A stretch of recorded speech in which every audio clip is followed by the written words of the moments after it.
तो हम अगला प्रश्न देख रहे हैं। मान निकालिए साइन 60 अंश कॉस 30 अंश धन साइन 30 अंश कॉस 60 अंश। तो ये जो प्रश्न है, ऐसे प्रश्नों को हल करने के लिए हमें त्रिकोणमितीय सारणी याद होना चाहिए, और जिनको त्रिकोणमितीय सारणी याद नहीं है वो ऐसे प्रश्न हल नहीं कर पाएंगे। तो सबसे पहले आप लोगों को त्रिकोणमितीय सारणी याद होना चाहिए। पिछली वीडियो में हमने त्रिकोणमितीय सारणी बनाना बताया था, तो पिछली वीडियो देख सकते हैं। जिसने पिछली वीडियो नहीं देखी, प्लेलिस्ट में जाके त्रिकोणमितीय सारणी कैसे बनाते हैं उसको देखें और सारणी बनाना सीख लें। तो देखो, अब हम प्रश्न हल करने जा रहे हैं। मान निकालिए साइन 60 अंश कॉस 30 अंश धन साइन 30 अंश कॉस 60 अंश। अब हम इसको कर रहे हैं हल। तो साइन 60 अंश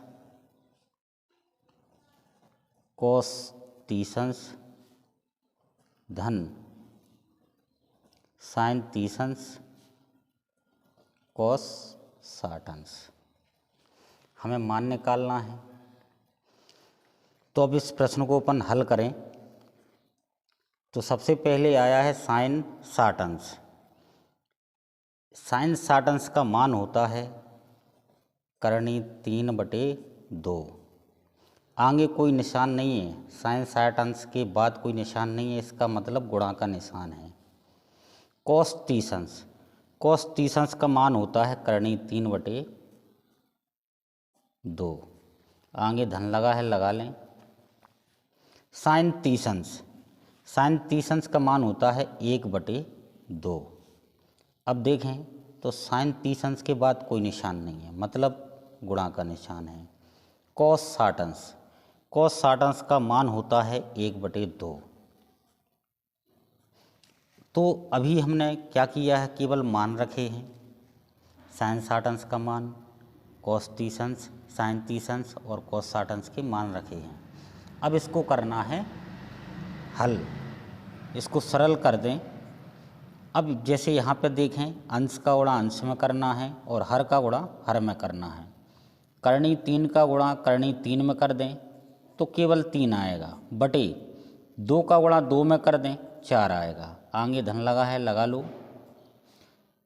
ऐसे यहाँ पे गुणा करेंगे, अंश का गुणा अंश में और हर का गुणा हर में। तो 1 का गुणा 1 में कर दें 1 आएगा, बटे 2 का गुणा 2 में कर दें 4 आएगा। अब हमें यहाँ लेना है एलसीएम, क्योंकि 3/4 और 1/4 इनको डायरेक्ट जोड़ना आसान नहीं है, इसलिए हम इनको एलसीएम लेकर ही जोड़ते हैं। जी परिमेय संख्या है, सदैव हम परिमेय संख्याएं जोड़ें या घटाएं तो एलसीएम लेकर ही हम जोड़ पाते हैं और घटा पाते हैं। तो लिख रहे हैं एलसीएम लेने पर।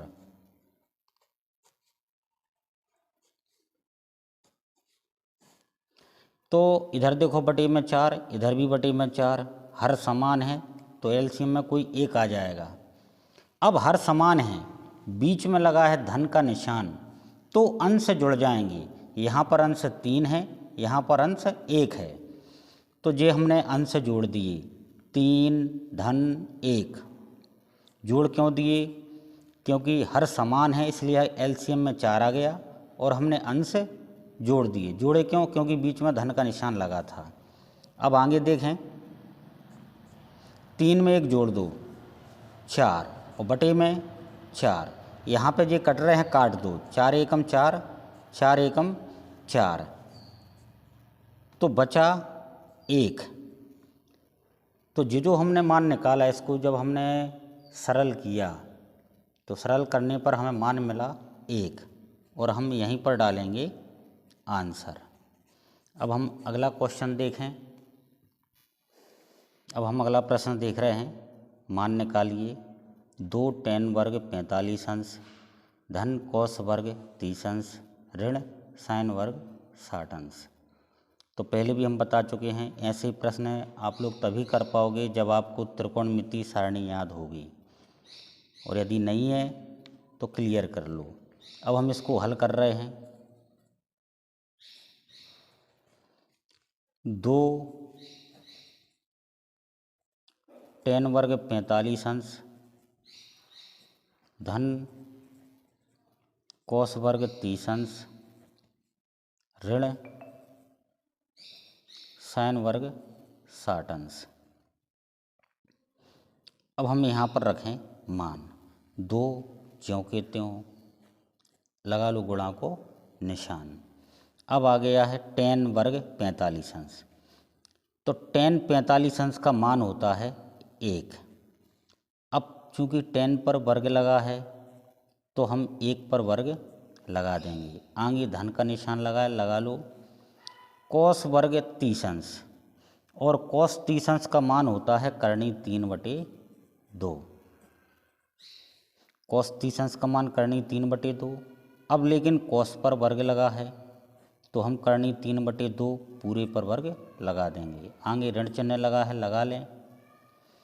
sin वर्ग 60 अंश, sin 60 अंश का मान होता है करनी 3/2।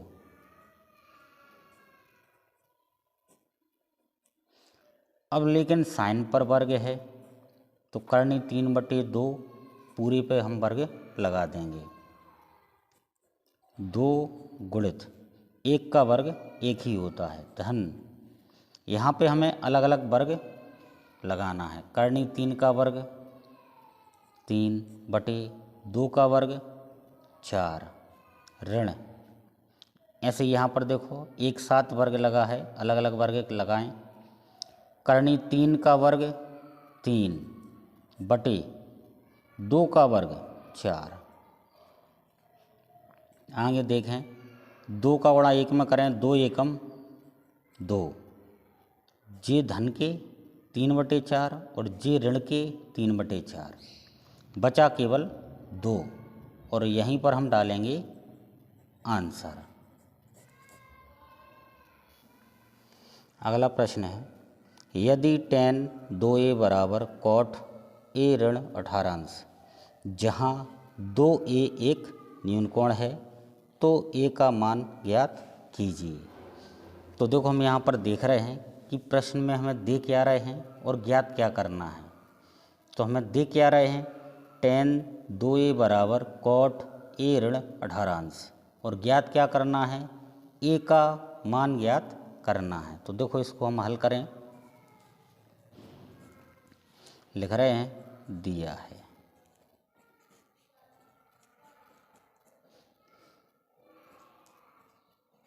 tan 2a बराबर cot a ऋण 18 अंश। अब यहाँ पर हमें करना क्या है कि यहाँ लिखा है tan 2a, तो यहाँ पर हमें लगाना है पूरक त्रिकोणमितीय अनुपात। यहाँ पे हम लगाएं तो हम लिख रहे हैं, चूँकि tan थीटा बराबर cot 90 अंश ऋण थीटा। अब इसको और इसको देखें, यहाँ पर इनकी तुलना करें तो tan यहाँ लिखा है थीटा और यहाँ लिखा है 2a। थीटा भी न्यूनकोण है और 2a भी न्यूनकोण है, क्योंकि प्रश्न में कह रहे थे कि जहाँ 2a एक न्यूनकोण है तो थीटा भी न्यूनकोण है और 2a भी न्यूनकोण है। तो थीटा के स्थान पर क्या आना है, 2a। तो इसकी राइट हैंड में चले हम पूरक त्रिकोणमितीय अनुपात के, कि cot 90 अंश ऋण थीटा लिखा है, तो जहाँ थीटा लिखा है वहाँ पर 2a लिखना है। तो यहाँ पर हम क्या करेंगे, जहाँ tan 2a लिखा है इसके स्थान पर हम पूरक त्रिकोणमितीय अनुपात लगाएंगे तो आ जाएगा cot 90 अंश ऋण, अब थीटा के स्थान पर 2a लिखना है, बराबर में ज्यों का त्यों cot a ऋण 18 अंश। चूँकि cot से cot कट जाएगा, बचेगा 90 अंश ऋण 2a बराबर ए ऋण 18 अंश। यहाँ पर हम करेंगे पक्षांतर। ए वाले पद एक साइड रखेंगे और जो संख्याएं हैं उन्हें एक साइड रखेंगे। तो 90 अंश ज्यों का त्यों, 18 अंश ऋण के हैं, इस साइड लाएंगे तो धन के हो जाएंगे। बराबर में ए पहले से है, ऋण 2a को हम उस साइड ले जा रहे हैं तो ये धन के हो जाएंगे। अब ए में 2a जोड़ दो,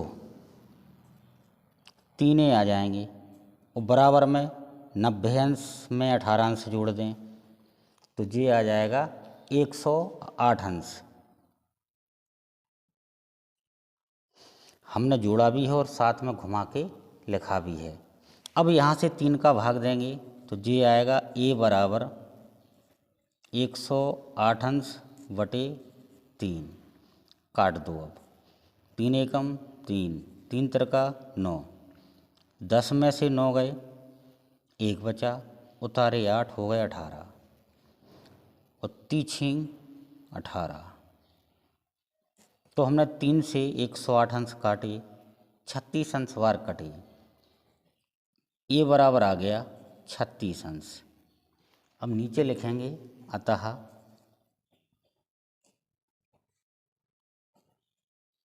ए का मान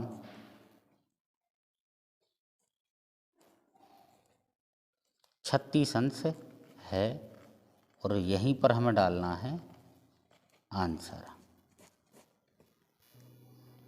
अब हम देख रहे हैं अगला प्रश्न है, यदि sec 4a बराबर cosec a ऋण 20 अंश, जहाँ 4a एक न्यूनकोण है तो a का मान ज्ञात कीजिए। तो पहले हमें प्रश्न को अच्छे से पढ़ना है और ये देखना है कि प्रश्न में दे क्या रहे हैं और ज्ञात क्या करना है। तो दे रहे हमें sec 4a बराबर cosec a ऋण 20 अंश और ज्ञात करना है a का मान। तो इसको अब हम हल कर रहे हैं, लिख रहे हैं दिया है।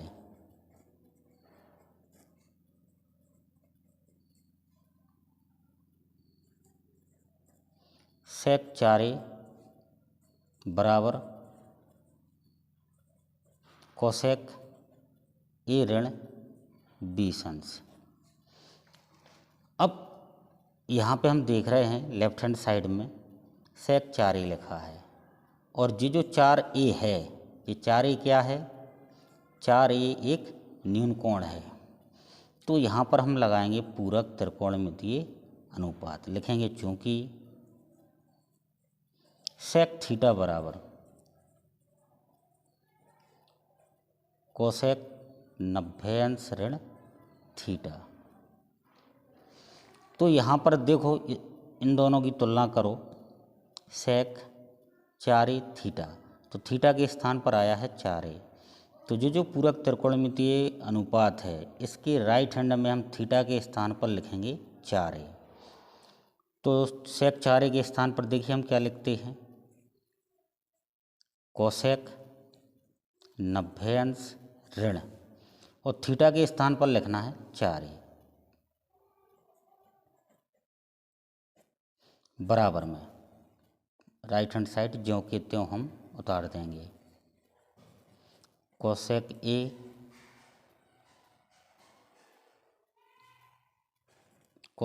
a ऋण 20 अंश, कोसेक से कोसेक कट जाएगा, बचा 90 अंश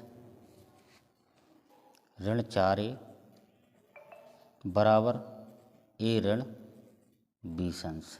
यहाँ पर हम करेंगे पक्षांतर। लिख रहे हैं पक्षांतर करने पर तो 90 अंश ज्यों के त्यों, ऋण 20 अंश लेफ्ट हैंड साइड में लेके आएंगे तो धन के 20 अंश हो जाएंगे बराबर a पहले से लिखा हुआ है, ऋण 4a को हम राइट हैंड साइड ले जा रहे हैं तो ये धन के हो जाएंगे 4a। a में 4a जोड़ दो, 5a बराबर 90 अंश में 20 अंश जोड़ दो तो हो जाएंगे 10 अंश। तो हमने यहाँ पर जोड़ा भी है और साथ में घुमा के लिखा भी है। अब हम 5 का भाग दे रहे, तो ए बराबर आ जाएगा 110 अंश बटे 5। अब काटें, 5 एकम 5, 5 दूनी 10, 5 दूनी 10, तो ए बराबर आ गया 22।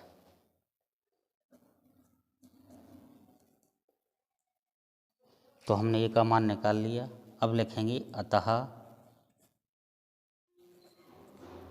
ए का मान 22 अंश है और यहीं पर डालेंगे आंसर।